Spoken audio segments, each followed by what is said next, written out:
Hai guys, semoga kalian dalam keadaan sehat, sejahtera bersama keluarga. Ini adalah video yang kedua tentang Bosman Mardigu, Bosman Sontoloyo. Kenapa sampai dibuat sampai 2 video ya? Ini karena memang pencarian tentang Bosman Sontoloyo Mardigu itu sampai hari ini masih trending setelah dia diwawancara oleh Deddy Corbuzier.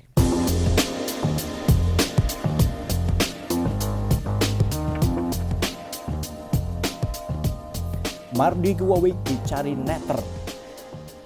netizen maksudnya, tamu podcast Deddy Corbuzier yang percaya corona itu buatan Amerika. Jadi Mardigu juga percaya bahwa corona itu buatan Amerika. Tapi anehnya Amerika sendiri menuduh China. Siapa yang benar? I don't know. Mari kita cari. Mari kita browsing.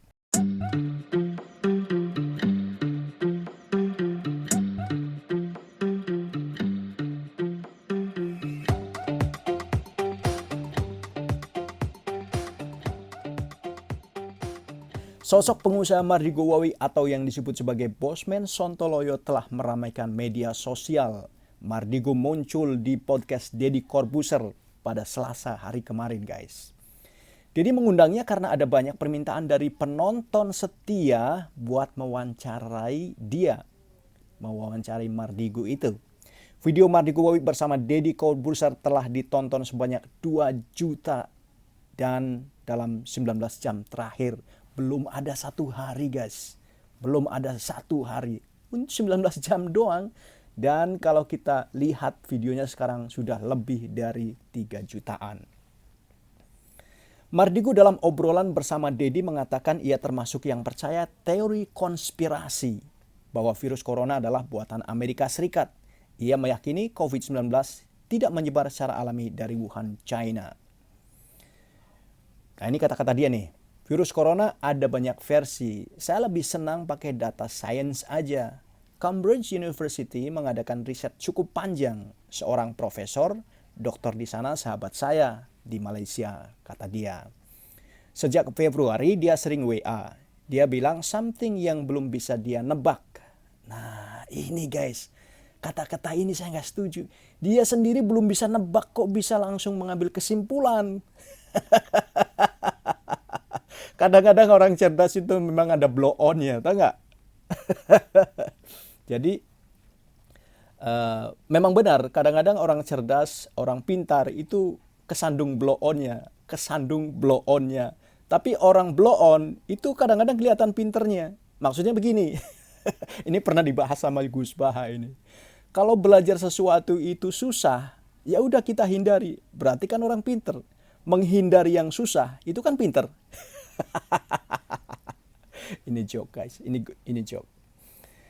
Behaviornya kayak AIDS, ngambil imunitas tuntur Mardigu.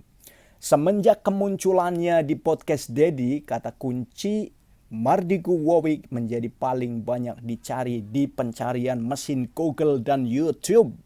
Terdapat 10.000 pencarian dengan kata kunci Mardigu Bosman, Mardigu Wawik, Mardigu Sontoloyo. Kata-katanya seputar itu. Siapa sebenarnya Mardigu Wawik? Ia aktif di YouTube dengan kanal pribadi yang punya 474 sampai hari ini 474.000 subscriber. Video-video Mardigu umumnya bertema ekonomi dan bisnis, termasuk membedah masa depan ekonomi bisnis dan negara di tengah pandemi virus corona.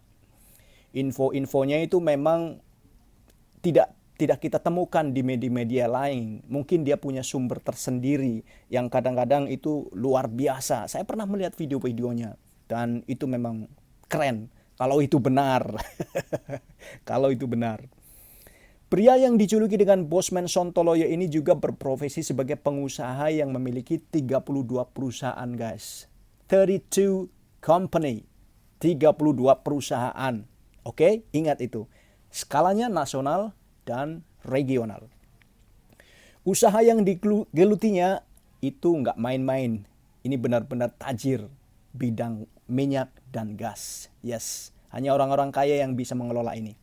Beberapa usaha yang dimilikannya adalah PT Titis Sampurna, PT Empora Gaharu, Narapatih Mind and Mental Clinic, Dan Mardigu juga mengklaim bahwa pendapatannya mencapai 200 juta dolar atau sekitar 2,96 triliun mungkin annually ya, setahunnya mungkin.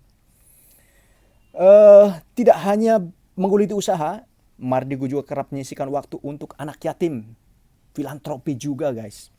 Ia merupakan pendiri rumah yatim Indonesia yang menaungi kurang lebih 10.000 santri di seluruh Indonesia. All over the Indonesian dari Sabang sampai Merauke. Mardigu mengaku anti IMF, International Monetary Fund, dan Bank Dunia. Ia menentang dolar sebagai mata uang patokan dunia. Dan seharusnya kalau orang cerdas atau orang hebat, anti IMF berarti dia punya planning atau punya satu hal yang mungkin lebih baik dari IMF. Terkini Mardigu menggagas uang digital Sironium. Itu dia, cryptocurrency. Kalau ini bisa lulus, itu bisa menjadi pertama cryptocurrency versi Indonesia, buatan Indonesia. Tapi yang belum bisa membahagiakan, cryptocurrency bikinan dia itu belum bisa di-approve sama OJK dan BI. Jadi memang cryptocurrency ini masih menjadi perdebatan, belum bisa diakui secara nasional dan secara resmi. Maka itu harus berhati-hati berhadapan dengan cryptocurrency guys. Oke, sampai di sini dulu ya bahasan tentang Mardigu Sontoloyo. Dan kalau kalian punya informasi-informasi yang lebih penting, lebih solid, dan lebih baik untuk di-share, diketahui oleh teman-teman di netizen, silahkan share di sini atau komen-komen di channel saya. Oke, terima kasih. Assalamualaikum warahmatullahi wabarakatuh.